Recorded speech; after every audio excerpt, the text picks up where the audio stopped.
Good evening, ladies and gentlemen, and welcome to the panel discussion on challenges to the freedom of speech. We will conduct this panel in English, as all of my speakers are English-speaking. So if any of you need the translation headphones, please get them as soon as you can. Yes, freedom of speech. It's a very important issue to all liberals in the world. And for the 12 years that the freedom gains have been taking place, this is and still be, and I believe always will be, the place where unlimited freedom of speech is available to all speakers. So, mind you, trigger warning, because it will be unlimited freedom of speech. What is not unlimited is our time. Therefore, I will now go directly into introducing my speakers. First of all, short information. Professor Agata Bielik-Robson has unfortunately fallen ill, and she cannot be with us here tonight. So there are 4 speakers in this panel, and let me introduce them in alphabetical order, which happens to be exactly the order as you sit, starting from my right. So Mr. Alastair Donald, Associate Director of the Academy of Ideas and co-organizer for the Battle of Ideas Festival. He is also Secretary of the Battle of Ideas charity and organizer of Living Freedom, its annual residential school for young people. He is an experienced cultural programmer, having worked in the UK and internationally. Thank you so much. Mrs. Franziska Heine is the Executive Director of Wikimedia Deutschland since August 2022. Prior to this, she was the head of software development at Wikimedia Deutschland. And in May 2009, she became known as the initiator of an online petition against proposed legislation that would have enabled blocking of internet sites in Germany. Welcome.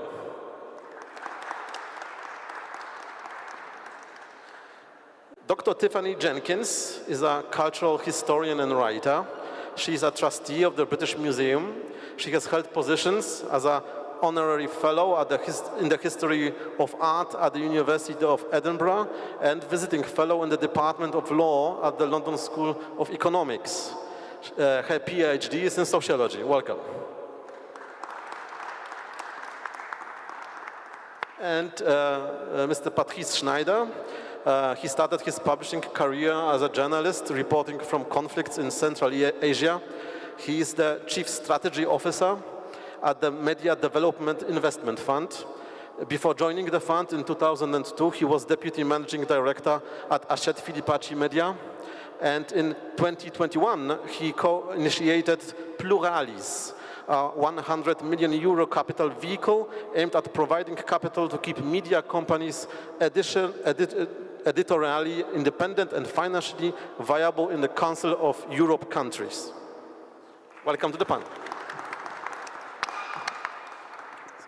So, ladies and gentlemen, the first question will be a general question, an introductory question directed at all of you. I will ask a volunteer to go first. Well, if there is no volunteer, then freedom of speech will be very briefly suspended, as I will choose someone to go first. I have to. But first, a very short introduction from me. Now, in a liberal democracy, we have always considered freedom of speech as one of our core values and a key human right. It seemed crucial to us both as political citizens and as individuals who strive to protect the freedoms in our private life. But for quite some time, I would say for some 15 years, we can see increased criticism and growing pressures on freedom of speech. They no longer only come from the authoritarian and far right, which was traditionally skeptical of individuals speaking their mind against those who are in position of power, but increasingly from the activist and progressive left as well. So my question is, what is the condition of freedom of speech today when compared to, let's say, the 1990s? Is it under more pressure today? Is it less popular among people and thus more difficult to defend? Where are these processes heading to, and what are the reasons for the crisis, if you happen to agree that we have one? Okay. Dr. Jenkins. It is under more pressure. If we look at the 1990s, the fatwa on Salman Rushdie had just been issued. I don't think today publishing houses would stand by him in the way that they did then. So I think one of the key differences is a kind of institutional cowardice, so a top-down cowardice. Institutions like universities, too, are no longer committed to freedom of speech. There are many caveats. One of the caveats that they've given into, I think, is the notion of harm and words being violence and feelings being a kind of a reason to curb your free speech. And I think that speaks to a second development, which is this kind of bottom-up demand for protection, really. And I think that's a massive difference if you think of something like the free speech movement in the States in the 1960s. Students campaigned for free speech. They were called the free speech movement. And now you have students, in a way, at the forefront of asking institutions to protect them from words. So I say those two developments are very, very important. The third is that I've just written a book called Strangers and Intimates, The Rise and Fall of Private Life. And it's a long history of privacy and the idea that you can have a private sphere. And one of the things that's really developed in the last 5 years, 10 years, is an assault on freedom of speech in the home or private conversations. So countless politicians today are brought down because of their private communications. And they're brought down because somebody leaks them. So recently in Britain, the director of strategy for the Labour Party, a man called Paul Overdon, resigned after WhatsApp messages that he'd sent to a friend came out. And those WhatsApp messages were sent in 2017, so 8 years ago. If you just think, what messages were you sending your friends and colleagues then? And I think so there's this encroachment of the assault on free speech into the private sphere and private conversations. So the kind of border between public and private is eroded in that way. So what you're saying is that today we live in an environment anything we ever said, maybe in writing, yeah, is part of our legacy and will always remain there. And if there is something wrong with it, it can be discovered at any point of time and basically destroy people's career. Very much so. I mean, if you talk to anybody today, whether they're rich or poor, black or white, left or right, they will all tell you, oh, but I've got to be careful about what I say. And they'll tell you this in the pub, or they'll tell you this in the office. And I think there's this almost kind of sense where everybody's frightened to say something that could be offensive or could be used against them. And when the problem of free speech is subjective or about harm, it really could be any word. It doesn't have to be something that is obviously wrong or nasty. It could be anything. And I think as a result, everybody's kind of walking on eggshells. And it's almost as if we've all internalized the fatwa in terms of what we say or what we write. Mr. Donald, if our careers can be brought to an end because of what we say, can we still remain politically active citizens? Yeah, well, it's difficult, isn't it? Because to be a politically active citizen demands that you have free speech in order to be able to have basic discussions on what it is that you think and to argue and to come to conclusions. I had someone from an organization called Future of Free Speech speak at our festival in London last week, and he talks about global recession of free speech. So he puts it in those sort of economic terms, but he's done a study of countries throughout the world, which I think the conclusions make it clear, and this is an answer to your first question really about is it under more pressure, that there has been a recession in terms of the free speech that we have. In terms of the problem, though, I think it goes further than just the fact that we're in a period of recession. I think it really reflects a loss of belief in society as to the value of freedom of speech. I think for many decades, centuries even, it was considered a virtue. I mean, the great thinkers of 17th, 18th, 19th century developed ideas of toleration and moral autonomy and liberty, and that, I think, became sort of central. I mean, those weren't without struggles, obviously, but they became central to the self-image of Western liberal democracies. And obviously, I'm in Poland, and in the Cold War period, I mean, Western European countries used to make a thing of the fact that they had free speech and Eastern Europe didn't. So they were very completely central to the image of how Western countries asserted themselves and how things happened. I think there's a couple of things that have gone on since the 1990s, if you date it to then. One is a cultural change, and I think Tiffany is absolutely correct in terms of the way that she's presented that. There's a kind of sense of, whereas once we used to see normal people as quite robust and resilient, and that was part of the deal with free speech actually, was that you had to be robust and resilient in order to be able to discuss things.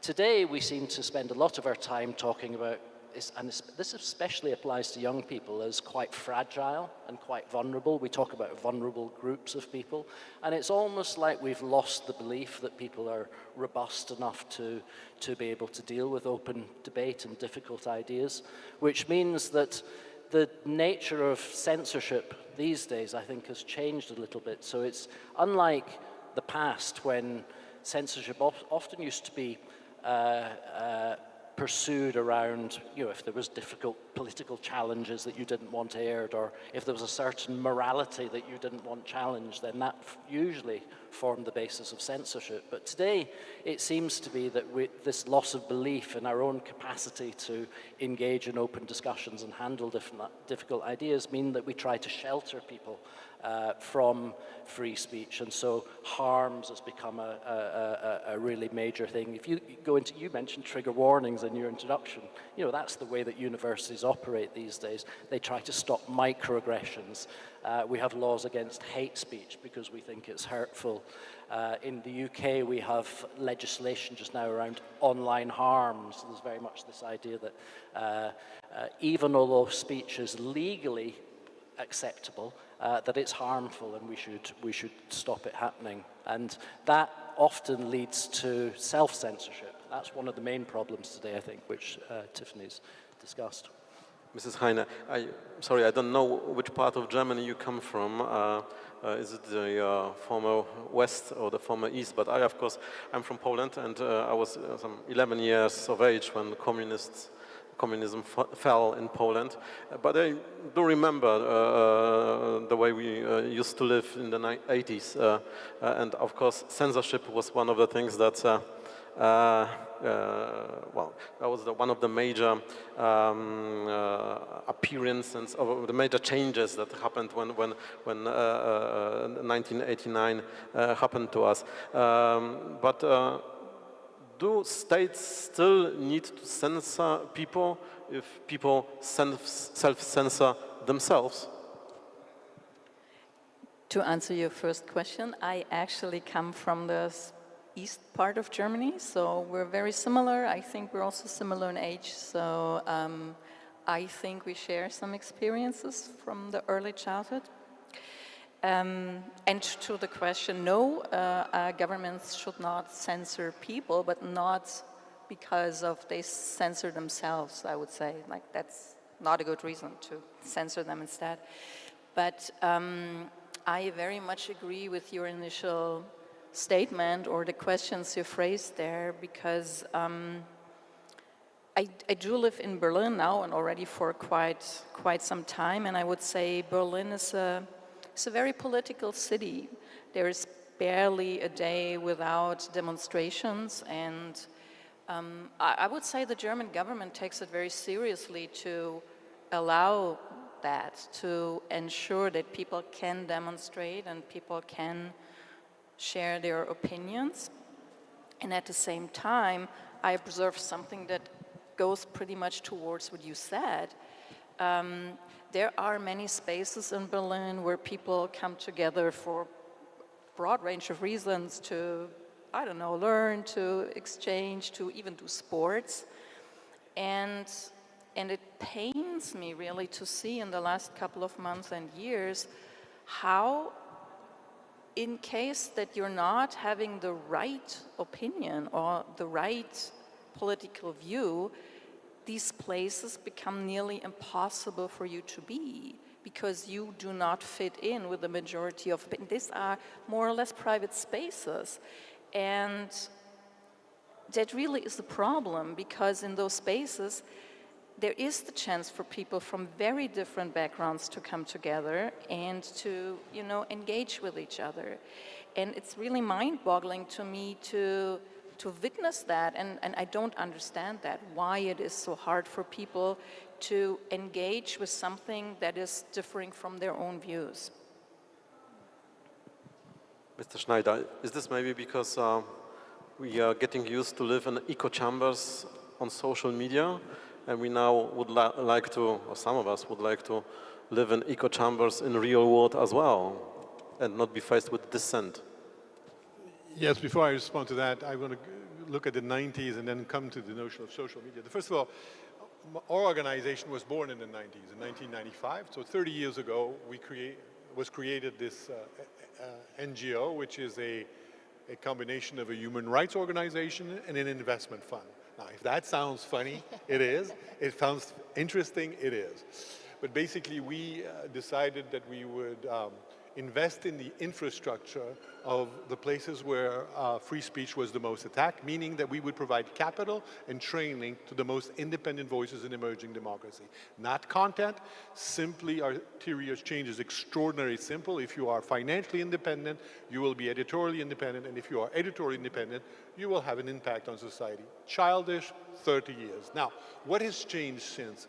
First of all, from the prism of independent media, which is what we do, it's not the only subject of freedom of speech, independent media. But if for 1 second I can make a point, I think the real difference from the 90s is that today, in the 90s, we knew what we needed to fight. It was ban, it was authoritarianism, and so it was clear. And I think what has changed now are the 3 points I want to make. The first point is I think that the reason I use infrastructure is because there seems to be a point now where we have lost the infrastructure of shared understanding or a collective understanding of the world.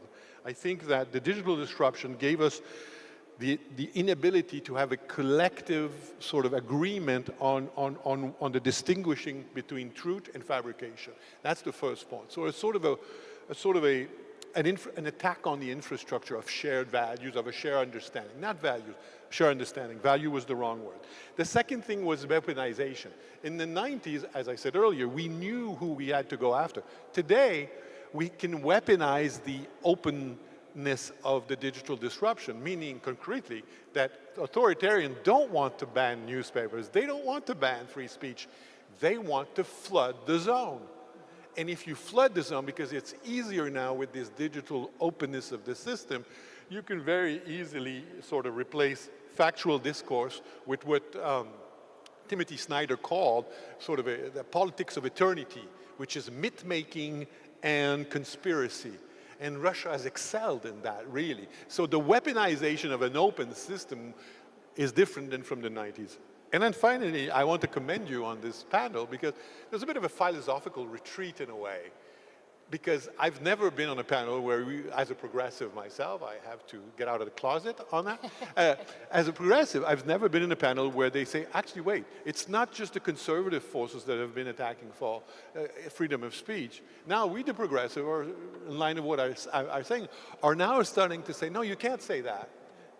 So I think could there be, I would leave this to much more expert on this panel to say, but is it possible that we're having a philosophical retreat about that suddenly it's okay, freedom of speech is okay, but as long as it corresponds to my values? It's a question mark rather than a says. So for us, going back to the first point, infrastructure is critical. And if I can make one last point, is that our organization after 30 years have decided that it's not necessarily about independent media, it's about the infrastructure of public interest information. I was in Switzerland when COVID happened.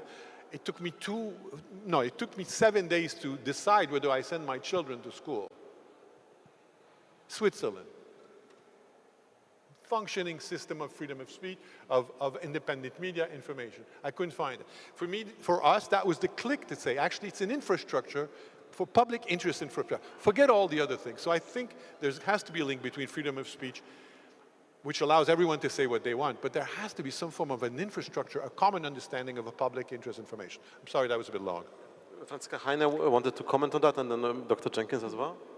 Yeah, because this is so close to where I come from professionally. Before I go there, I would absolutely come to such a retreat because I totally think it's dearly needed. We need to have this kind of... You say it's not a retreat? Or? No. The retreat you suggested, I think we absolutely need it. I would be there immediately if there would be such a thing. And you were talking about infrastructure, and now Wikipedia, which is one of our projects, is a special kind of media, I would say, but it definitely is an infrastructure. And it is precisely because of its nature currently under so much pressure and threat, because it cannot be flooded with excrements like other platforms, because we have mechanisms, and that makes people in power who would like to do that so mad about it, because we have a structure, we have rules, we have people who make sure this is not happening. But that's, on the other hand, putting a target mark on the project, more or less. Dr. Jenkins, please. I tend to think that the digital revolution is blamed too much. In a way, the digital revolution should be very good for free speech because it has allowed a lot more excluded voices to come out and speak. Crazy sometimes, without a doubt, but certainly it has allowed a lot more to speak. I think the problem that you speak to is distrust in authority and distrust in the newspapers, and I think in some ways they're partly complicit in that. And in many ways, the sort of institutions and newspapers themselves have degraded notions of a public square, of even the idea of truth. You know, I think they've sort of they're partly responsible for that. Are they at fault? The newspapers, are they at fault? Is it their fault?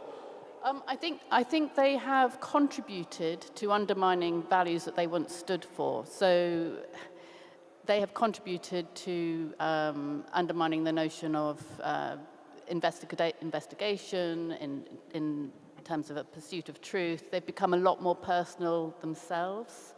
If you look at the academy, the universities, they have been involved in constantly undermining the idea of truth and the pursuit of knowledge. And so there's been this sort of, and the values of free speech. So there's been this sort of disintegration at the top.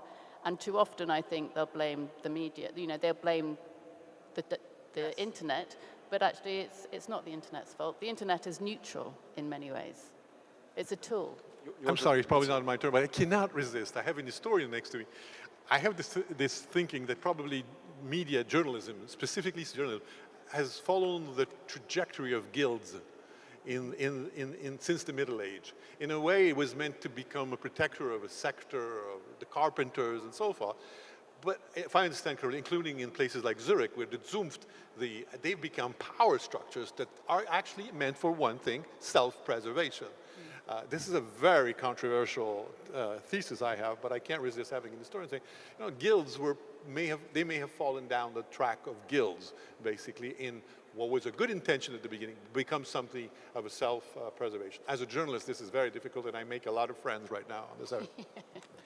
I think the thing about the media, and you see it in the United Kingdom a lot, is that the media like the BBC have got a very poor view of normal people these days. They don't really trust them to be able to engage with information, so they've much more assumed the role that they need to be the arbiters of truth, which I think is a real problem, because truth is something that you arrive at by working it out yourselves and coming to a conclusion.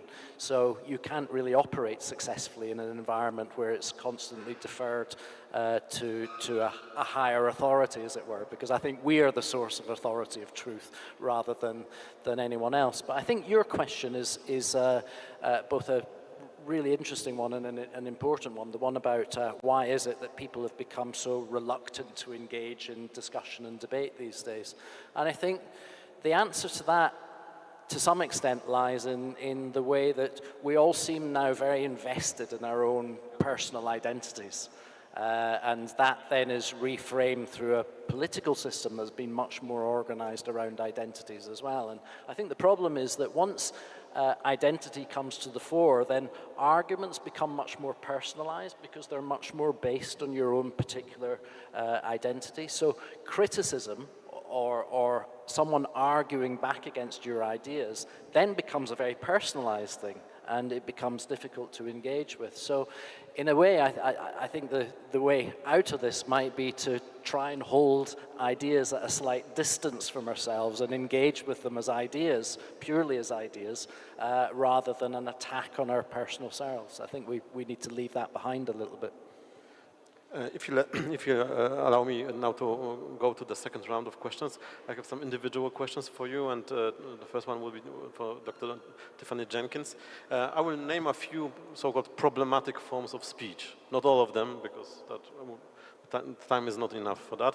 But incitement to violence, that's clearly dangerous. Even John Stuart Mill was dead against it in the 19th century, and I think all liberals, at least since Mill, reject it. Then slander and defamation, harmful lies against which not everyone is equipped to defend themselves. Hate speech, nasty, hateful, ugly, but also a means to express genuine opinion and to let off steam for some people. Criticism of social groups and minorities, often perceived as rude and distressing, sometimes discriminatory, but is this a reason to disallow it? The question is, where should liberals today draw the line when they defend different types of phenomena of freedom of speech? Well, I think in general, more speech is better than limiting speech. I think the one kind of question might be around incitement. So I do think there is such a thing as incitement, but it needs to be defined extremely carefully and very, very narrowly. And you're talking about being in a very volatile situation where somebody has genuinely kind of created a situation where an action happens as a result. I've never seen that happen. Theoretically, I'm sure it could happen. And I think in the States, they have it quite tightly defined. But I think what you've got at the moment is this expansion. Like all our categories tend to expand now. But the expansion of incitement has become generally saying something that you don't really like, almost, which speaks to a distrust also of the audience. You know, that's what you've got certainly in discussions around social media posts. Like, what if somebody read that and did something? Well, that's not incitement. It's speech you don't like, and it can only be answered with more speech. I have no time for hate speech. I think hate speech exists. We're hateful at times. Sometimes it's okay to hate, actually. It's allowed, you know. Doesn't make it right or good necessarily. Human. But I don't think the solution to that in any way is any form of regulation other than conversation. You know, other than more speech. But what about the speech Donald Trump held right before the march on Capitol took place? Wasn't that incitement, an example of incitement to violence? I don't think it was incitement. I think it was irresponsible. But no, I don't think it was incitement. I think there are grey areas. I don't think that was the problem with what happened. And I think there tends to be a kind of, there are many bad things that are happening, and there tends to be well, let's just put it in a box and pretend it's not there. And I think that's sometimes what you have with the discussion around free speech. Let's just regulate what people say. Let's just regulate what they read on the internet. That just kind of puts everything in a box, and you can't see what's going on. I think that's a wrong way to act, and fundamentally, it's not a democratic way to act, which is that we need to have these kind of conversations out in the open with the public, really, if we are to find out what the truth is, to deal with diversity, and for kind of autonomy, really, because we are all adults, and we need to be able to be treated as such to kind of have these to have these arguments out in public. Would you like to comment, I think I'm ready to challenge this. I think that more speech, the internet promised us that it would be okay. if we have more speech. But as I said earlier, it's weaponized now. You just flood the zone with more, and the question, who wins? And I don't want to get into psychoanalysis that people prefer hate and whatever, we all do. But just the flooding, just the quantitative more of flooding, I'm not sure that it's good, first point. Second point is I think that, you know, the Enlightenment gave us two things. One is the free speech, the ability that every individual can actually speak freely. But it gave us something else also, with the ability that societies can self-govern if they can have fact-based deliberation, coming with the scientific part of the Enlightenment.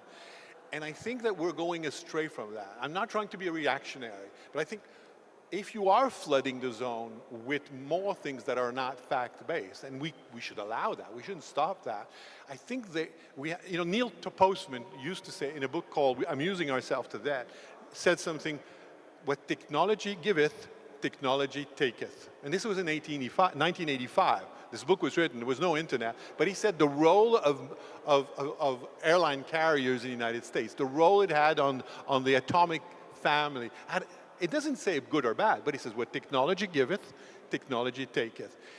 And my contention is that the human journey has come to a point where this taketh, this giveth, is really, I think that what technology will take is going to be much bigger, and I may be wrong on that. So I think we need to come to this conclusion that I was part of another coming out, I was the CEO of Netscape Europe, part of that revolution of internet. And as a former journalist, I thought, oh, this is great. This is going to be democratization of free speech.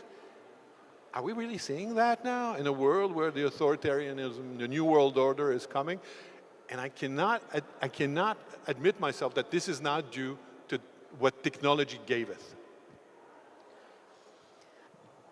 Well, I think there's some, if I want to find out what's going on in the world, as we all do, I do turn to technology because I want to find the different voices, because I don't trust 100% the BBC. I listen to the BBC, I read the newspapers, but I need to find out what's going on, and I do have to look. And so I think it's absolutely valuable. I think it's really essential, and I think there's a degree to which elites who are falling asleep on the job are worried about the way things are going in terms of rising populism and they're wanting to clamp down on media, and they're blaming the media. I think that's a fundamentally flawed approach, really, and I think it will just lead to more distrust. Okay. At this point, I was going to ask a question to Professor Bielik-Robson about the generational aspect of the freedom of speech discussion. She's very much, I know what she would generally answer, is that the younger generation seems to have a much bigger problem with freedom of speech than the rest of the society. That's her point of view. For many reasons, yeah. But she's not here, but I still wanted to bring this in with respect to a question for you. Your activism is in large part geared towards defending the freedom of speech, and the main pillar is the main pillar of the Battle of Ideas Festival and the accompanying initiatives such as Leaving Freedom School, which is directed at young people, and also the new project which is coming up, the European Free Speech Network. So could you tell us more about your work, and especially about how you intend to win the young generation over to the cause of freedom of speech? Yeah, well, Tiffany, I think in one of her replies talked about the importance of having arguments out in public and having public conversations about difficult issues. And I very much share that worldview. And so a lot of the work that I do is dedicated to making that happen. So we organize a large public festival in London every year called Battle of Ideas, which brings together across the course of the weekend, a little bit like this, thousands of people to engage in all the trickiest discussions that we can imagine, because the world is, as people have said, complicated, but I think that doesn't necessarily mean that we can't get at the truth behind that. I think we probably overestimate a little bit the influence of misinformation today. I think we've always faced the challenge of working out what is true and what is false, and the way that you do that is you put on the discussions and you have those arguments out, and you try and through free and open debate arrive at what the conclusions are. On the young people specifically, I mean, I think it is, I look back to when I was growing up, and I mean, I definitely thought at the time it was the adults that stopped us exercising free speech. You know, probably thought they were too conservative and too boring and too morally certain around issues that I didn't necessarily agree with, because I was a young person who wanted freedom. And when I go into universities to speak these days, I mean, there's a little bit of that still there, but to be honest, a large part of young people are not really like that anymore, and you have a sense of nervousness about young people in terms of they don't want to offend people, and they're scared of expressing certain ideas. And you know, in the UK, we've got an army of people these days who are welfare officers and mental health support teams, and young people are just seen as in need of support to get through the very basics of life. So you can see that the confidence to full-heartedly engage in difficult discussions perhaps is not there to the extent that it used to be amongst young people. So one of the things that I do, as you've mentioned, is I run a school for 18 to 30-year-olds called Living Freedom, which is intended to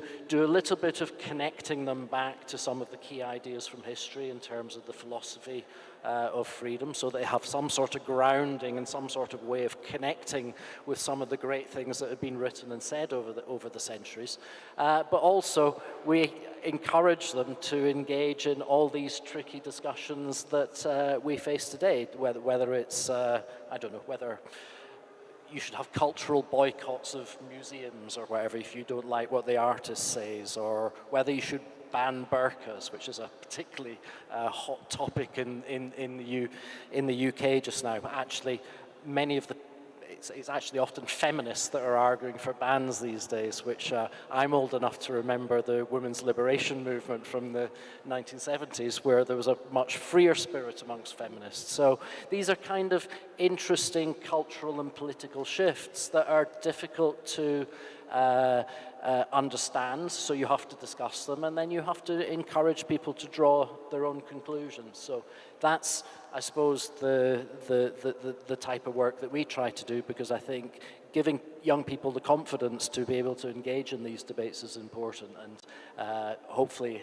you mentioned the European project that I'm just setting up just now, the conversations across Europe. I mean, I'm from background is on the left. I'm an internationalist. Britain has Brexited, which I'm also a Brexiteer, actually. But I both believe in national democracy and international interaction. So I think that's a healthy way to be. Ellie, you mentioned, I found that this very interesting, that you need to be robust and resilient to really get into a discussion and to really live the freedom of speech, and people are becoming fragile. Is there a connection? So I think it's relatively obvious, but could you comment on the connection between that and the mental health crisis? Well, I think young people are in a very, very difficult situation growing up these days, because right from the start, they're warned about all the dangers out there in the world.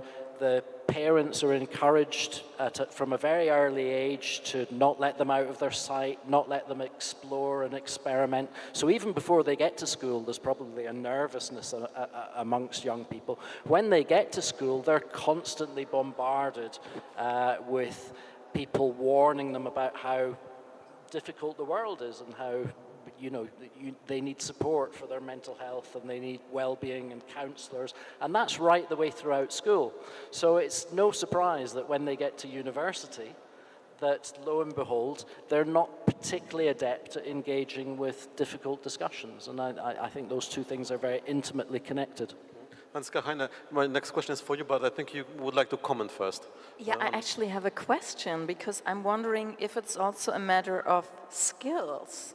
Is it maybe that a lot of people do not know how to have this kind of conversations with opposing viewpoints anymore? Is it maybe not just about fragility, but also a lot of people don't know how to do this anymore? I think that's probably right, but they probably don't know how to do it, partly as a result of the fact that people are reticent to put them in situations where they might perceive it as difficult territory. So we're both nervous about speaking openly and freely. That then leads to less and less situations where we're put in a position of debating things, which then, when you are in a position like that, increases the concern levels that you have to deal with it. Dr. Jenkins. Also, if you lecture at a university or you work in an arts institution, there's a tendency now to put trigger warnings on works of literature, Durkheim, works of sociology. I mean, it's maybe a trigger warning that it's boring, but no, it's more that there's this constant message that's communicated, which is words and ideas are frightening, and you're not equipped really to deal with it, and you need this sort of protection. So it sort of shuts down meaning and interpretation, and the notion that, you know, ideas are something that you want to embrace freely and robustly. And I think you mentioned something about the left. So historically, the right were ambivalent about freedom. Sometimes they were for it, sometimes they were against it, but the left were for it. Alastair mentioned the feminists of the 1970s. You read them now, and it's like reading sort of ancient history. And I think there's a sort of, the left have given up on freedom. And I think they've probably also given up on the kind of, the agents of history, really. And I think that has then led to the situation where people are frightened. And that's what we're communicating to our young people. Franziska Heine, as I mentioned earlier during your introduction, in 2009 you have led a citizens' petition against a proposed legislation in Germany that would enable the government to block access to selected internet sites. You call this proposal government censorship and rallied against the author, who happened to be none other than Ursula von der Leyen, who then was the federal family minister and today, of course, is the president of the European Commission. It was a risky move because many of the supporters of that legislation were naming the pedophilic sites as the major target of this project. Could you tell us more about your motivation to keep internet free and how this petition went? What was the outcome? Yeah, I did that indeed, like more than 15 years ago. It's such a long time. Well, yeah, the prominent reason why that should have happened was to stop people from being able to access images where children were abused. But that is just the public message that went out primarily. The idea was that the internet service providers in Germany were supposed to install a blacklist in their systems. That blacklist would be fed by federal agencies. No oversight, like nobody knew what kind of pages would be on that list. Nobody knew how they got there, how they would be removed. And it should have worked that way. You wanted to go to a site, the site was forbidden for any reason, and you would just see a stop sign. And it would also be recorded that you tried to access that page. So there was a lot of infrastructure going to be put in place, and our counter-argument was that there is a legislation. This kind of material is horrific, and to share it is even more horrific, and there is a law that forbids that. And there is no need to install a kind of infrastructure. And if you would talk to law enforcement officers, what they needed back then, and what I'm afraid they still need today, is resources to do their job. And that resource is not that infrastructure. And back then there was a pretty new tool in a way, and it was an online petition, and if you would have had a certain amount of signatures, the parliament has to listen to you. So I had to go there and give a speech, which was interesting. But it was never used in that amount before. which was interesting is that this prompted the politicians to immediately say, yeah, it's just a click on the internet, that doesn't count. And I mean, A, it was not just a click on the internet, and B, that was just one piece. There were also simultaneously a lot of demonstration happening all over Germany and a lot of other activities because people surprisingly cared a lot about not being restricted where they are allowed to go on the internet. And they pushed the law through in the last hearing of the parliament in summer. And they really pushed it through. There was no long deliberation, whatever. They wanted to make this happen. But after that, there was a re-election. And the German Liberal Party already during the run-up to the election said, if we become part of the government, we will not enable that law. Luckily for me in that case, they became part of the next government and they were true to that word. They removed that law. So we don't have that till this day, but I think there was, you talked about private communication before, because till this day, mass data retention and newly now also chat surveillance is something that comes up over and over and over again, at least for the German government, and they don't stop trying to put this in place. This is not censorship on the internet, but it is still a very heavy way into the private life of people, and we still have to fight against that today, basically. Patrice Schneider, you have already mentioned that how important it is to defend institutions of public interest information. When we talk about freedom of speech, we, at least when I prepare this panel, I naturally go to regard this freedom as an individual right. But of course, defending these institutions puts another dimension on it, a collective dimension, a collective capacity dimension. Could you tell more about this philosophy? Well, concretely, we are trying, because you've heard of something called Pluralis. We created a 100 million euro fund to stop the capture of independent media in Europe. A very technical, concrete things. We've stopped the capture of newspapers, including in this country, by forces that wanted to control the agenda and the narrative. But that brought us to the point of saying that is it only, as I said earlier, is it only about journalism and media? And brought us to the subject of public interest information as an infrastructure. If you look at the work of Elinor Ostrom in 2009, with her Nobel Prize, she says water is a common good. Water is a common good. We need to function. Now, people make money out of it, Nestle and so forth, but it is a common good. And we found in that a sort of an interesting of a beacon where someone could say that public interest information is actually a common good. Going back to my example of COVID in Switzerland, personal. An example would be on the subject of water. 40 years ago, when BP was cleaning their tanks off the coast of Brittany and creating, in some cases, not just because of the cleaning, massive black marée noire in France, 40 years ago, they would get a pretty big tap on their hand.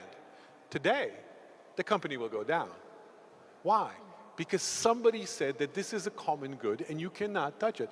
Why is it not possible, and extending the analogy, that water, while it's easy to discover what H2O is, pure, and what is drinkable and potable and so forth, why is it not possible that we can have an understanding that public interest information is actually a common good and should be protected? We're going as far as doing the following thing. We're now launching a conversation with the multi-annual financial framework of the European Union, which is $1.3 trillion, which will be in place in 2028. Now, roads are in there, common good. We need this to function. Hospitals are in there, we need this. Proper air, climate, and so forth. In 2025, isn't it the moment to be able, with all the challenges that includes, of saying that public interest information is a common good? I would add a geopolitical point of view of that. Do you think that America will still have public interest information the way things are going these days? You think they will recognize that having a factual-based public interest information? Do you think China will jump onto that thing, saying, yeah, let's open up. Let's open up and make sure that people have public information which is unbiased and unfettered. Will India do it? Where is the place where this will remain? We may fail in Europe, but it's probably, so we are literally proposing, without knowing what to do, that can we, just like roads and all the infrastructures that are actually in the 1.3 trillion, have a collective understanding? I mean, how do you define public interest information? I'm not going to do it. I would fear very badly to do that. But I think this is where I'm going in terms of technology goes too far. I think we've gone past the point of saying that we can afford to say, it's undefinable. Public interest information is undefinable. I think, that's a personal opinion, we've gone past that point now. Because we may be, Europe might be the last place in the world where we consider, without being too dramatic. Franziska Heine wanted to comment. Yeah, yes, because I would believe that the thing that comes closest to that is the Wikimedia projects. And I think they need to be part of that, and they need to be a part of that for the whole world, because you're right, I don't think that there are many places where that will be possible, but if we secure that infrastructure in Europe, then we can keep it accessible for people outside too. And I do believe this will become absolutely essential in the future. Alastair Donald? Well, I don't know what protecting means, and that's what makes me nervous, because does that mean a control on the flow of information? The infrastructure, I would say the infrastructure, the servers, the connection, you need to be able to access that information. The data needs to be stored somewhere. There are projects that take data that's coming from America because it's the only place where it lives, and they try to save that data because it is, for example, climate data that's relevant for research all over the world, and those deleted that data, and they try to anticipate what's the next, and they kept that data so that it keeps being accessible for something like research. So not protection in the sense that there then is a choice on which information is released and, or not? Okay, I get it. Alastair, I'm completely with you. I fight for freedom of expression in the world. We get people out of prison because the governments are trying to control. But what I am saying is that perhaps we need to get out of this intellectual carcan of saying, oh, you mean protection? I don't want a control. No. But we're going to have to stop, because the clock is ticking of saying, that's the only point. And I don't have the answer to say, how do we do this? But I think it's worthy endeavor to try to protect the only place in the world where will be considered that public interest information is like water. It's a common good, and the word protect is semantics. And you're right, I'm sensitive. But how do we keep it? The reason I ask is because I know that the European Union, with its Digital Services Act, is another fairly innocuous neutral sounding term, is one of the main ways through which censorship is pursued these days. I mean, services, it's an Orwellian use of the term services, because it's effectively a control of information. So, and it's actually under the orbit of what's called a democracy shield, which makes it even more Orwellian. So I just get nervous about these things, because today those in control have found a way of presenting what I think are very bad ideas in very neutral terms, hence my sort of wonder. What are we going to do? Keep saying that it's not good? Well, I think keep pushing them off and fighting for the free flow of information and ideas. Like in America? Yes, and they don't have enough. Is that going good for you? Well, I've got faith in Americans to be able to work it out. Good luck to us. No, but really, this example I gave, this is reality. So they are deleting data that has been collected over a long time, and that's climate data. It's nothing sensitive, right? Like, this is numbers in the end of the day, and they just delete it. Okay, the clock is ticking indeed. We have, 5 minutes left. At this point in time, I would like to ask if there are any questions from the audience. Yes, there is one question.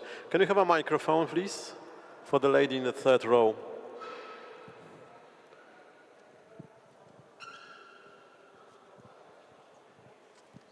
Yeah, hi, I even managed to write it down so I don't get carried away. You kind of touched on that, but in the time with both digital platforms, with the censorship that's about algorithm, as well as institutional actors, such as courts or universities, can be used to either enable or restrict some sort of expression? How should we define the true state of the free speech? And also, are we witnessing some legitimate safeguards against hate or disinformation, as you said?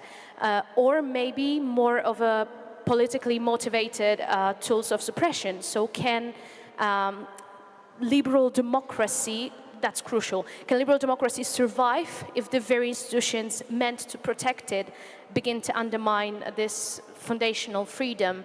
Because I feel like we have some boundaries that when drawn to protect democracy may ultimately weaken it. So can you maybe tell us more about that? Thank you.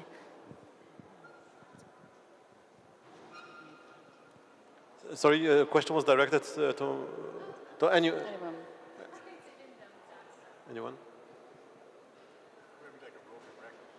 Just say it. Just say it again. Patrice Schneider. So I think I'm going to be something a bit challenging, but I think to answer, and not being like a broken record about infrastructure, I think democracy, I think I wrote it down, I think democracy is about creating perhaps the condition that freedom of speech produces knowledge. Extremely vague, but just like I can't answer Alastair or his question, it's vague, but I think,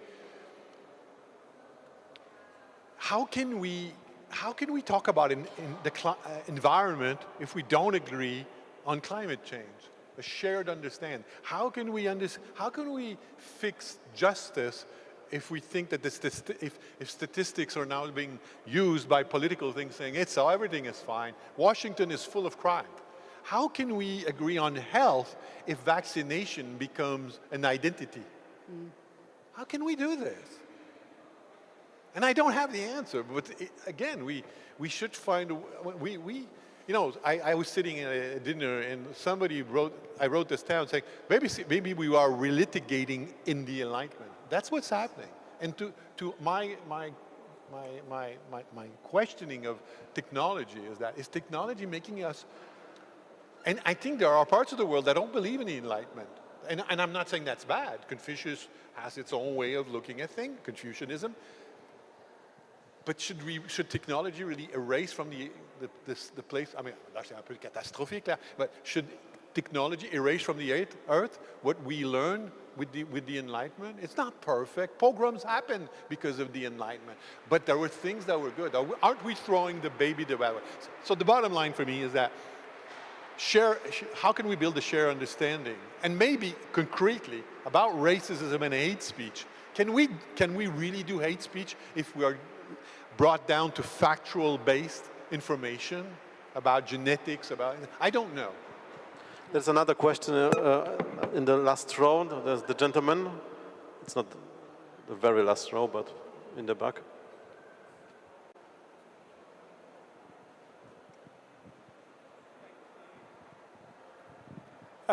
Yep, I'm here at the back. Question for Tiffany, really, and perhaps for Alastair also. I'm an academic, I'm a sociologist, I work on anti-Semitism. And I feel as if I'm your poster boy, actually. I'm very tough, I'm very robust, I engage in public argument and debate online in my university, I write books, I write articles, I write papers, and it is almost impossible to carry on earning a living doing what I do because people employ their free speech to denounce me as somebody who is complicit in genocide and baby killing. And that is the case study for free speech, really. And I could tell you case after case after case of people who have exercised their free speech and who have been pushed out of the university, but not by the government, not by draconian measures, but simply by the fact that their colleagues agree that their free speech is bad speech. So it's not that you can fix it by insisting on our freedom of speech, because we are drummed out of our universities by freedom of speech too. I don't have a simple answer for you, but my case study is one that is not addressed satisfactorily simply by saying we need more speech.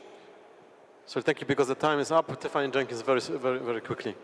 It's a very good question. I mean, I think what you're seeing and what you're experiencing is a campaign of anti-Semitic harassment on campus, and you're not the only one. There is another case, I can't remember his name at the moment. It's just gone out of my head, but the solution is too simple a way to describe it, but the response on campus has for people to defend him and to speak out against the campaign of intimidation that is at play. So for me, the solution to the anti-Semitism that you experience isn't free speech or anti-free speech rules. It's nothing to do with speech in as much as it cannot be solved legally. People have to defend you. And that is something they have to do with speech. And it's not about regulating speech, it is about more speech. And I think what you see is people are scared on campus. They're terrified, they're suffering from moral cowardice. And that's something that we have to kind of try and defeat together. Yeah, we have to wrap it up. Thank you so much. George Clooney will be here very soon. Ladies and gentlemen, Patrice Schneider, Tiffany Jenkins, Franziska Heine, Alastair Donald, thank you very much for your attention.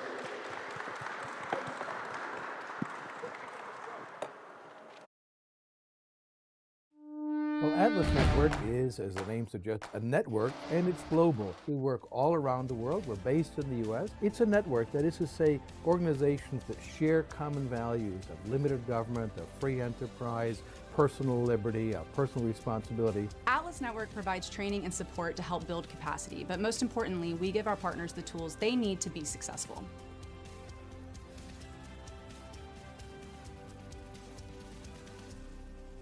Mam plan na bezpieczną firmę. To plan firmowy z cybertarczą, która blokuje zagrożenia w sieci. Cyberbezpieczeństwo? Masz od tego Orange. Teraz cybertarcza za 0 zł we wszystkich planach firmowych, a w wybranych smartfony 50% taniej. Orange tu jest.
Telewizja Polska to więcej tego, co widzowie cenią najbardziej. Pasjonujące filmy i seriale, a w obsadzie najbardziej gorące nazwiska.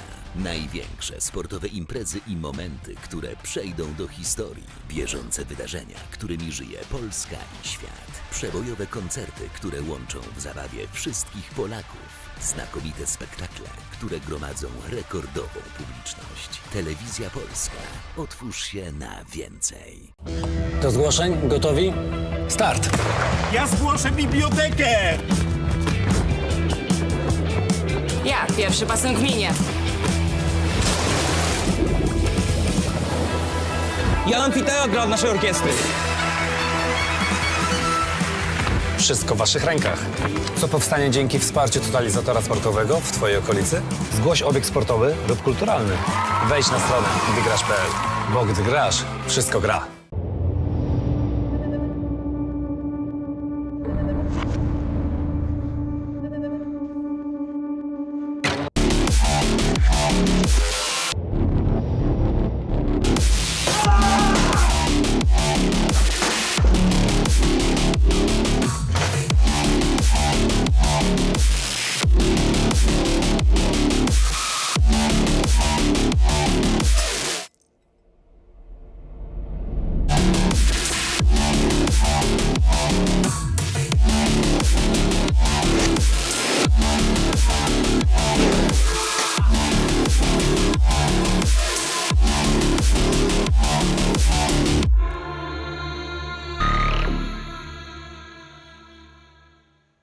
Kiedy zapala się lampka on air, To jest najlepszy moment. Nie ma jednego instrumentu, który lubię najbardziej. To zawsze jest kontekst. Uwielbiam sport bez obrazu właśnie z tej perspektywy, kiedy to ja mogę ten obraz kreować. Pusty stadion nie jest cichy. Tam gołębie startują. Jak ja bym chciała, żeby z mojego radia było słychać "Będzie okej". Ono może być cichutko w tle. Radio, które jest przyjacielem tego odbiorcy, przyjacielem człowieka.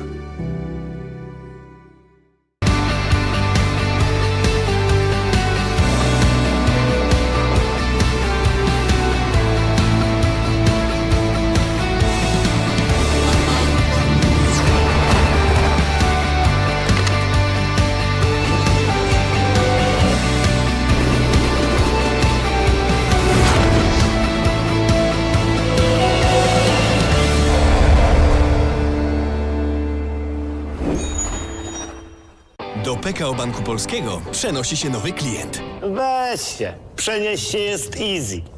Czaruś, wytłumacz.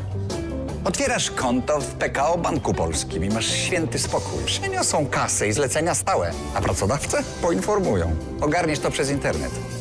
Bo to dobry bank jest. Ej, widzę cię. Wolisz w oddziale? Dawaj do nas. Otwórz konto w PKO Banku Polskim i dołącz do 12 milionów klientów. PKO, twój bank polski. PL Music Video Awards, festiwal polskich wideoklipów, spotkania, projekcje, warsztaty, do tego gala finałowa i wybór najlepszych polskich teledysków. Zapraszamy do Łodzi 4-6 grudnia, szczegóły na www.plmva.com. Myślisz, że to ktoś wyjątkowy, miłośnik kultury, kto sypie cytatami z pamięci. A to może być ktoś, kto na wakacje pakuje książkę, tę samą co rok temu. To możesz być ty. Bo czytanie nie jest dla wybranych, jest dla wszystkich. Podziel się tym.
Polska stolica kultury.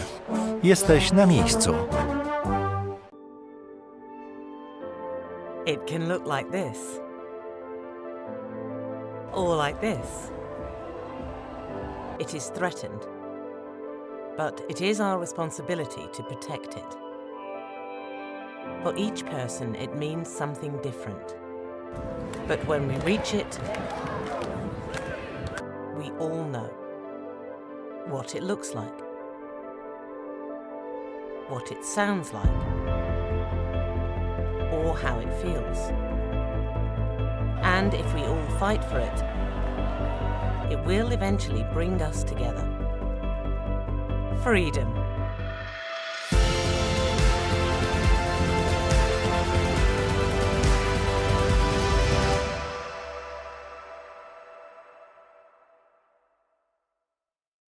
So we just had an emergency landing in Poland, in Łódź. Yeah, don't worry guys, we won't be here for long. Lads. Hello vlog, so I know we were supposed to show you some wild animals and a bit more sun, but yeah, instead we have to spend 2 days in this boring place. Come on. Did you say boring? I will show you beautiful nature and animals and even more. And you will see what this region has to offer. Deal? So we said yes, because why not, right? And this girl took us around the whole region. We ate pierogies. We saw some Polish art. we saw some wild animals. He got spiritual. And after all, we fell in love with this place. W kinie doceniam prawdziwe emocje. Na boisku pilnuję czystej gry. W kuchni poszukuję autentycznych smaków. Ale w internecie jest to trudniejsze. W internecie wobec informacji też trzeba być sędzią. Dezinformacja jest jak bramka strzelona ze spalonego. Więc jeśli coś we mnie wzbudza emocje, daję sobie czas. Może ktoś specjalnie chce mnie zagotować, bym uległa manipulacji. Filtruj informacje. Sprawdzaj ich źródła. Nie masz pewności? Nie udostępniaj. Postaw na czysty przekaz.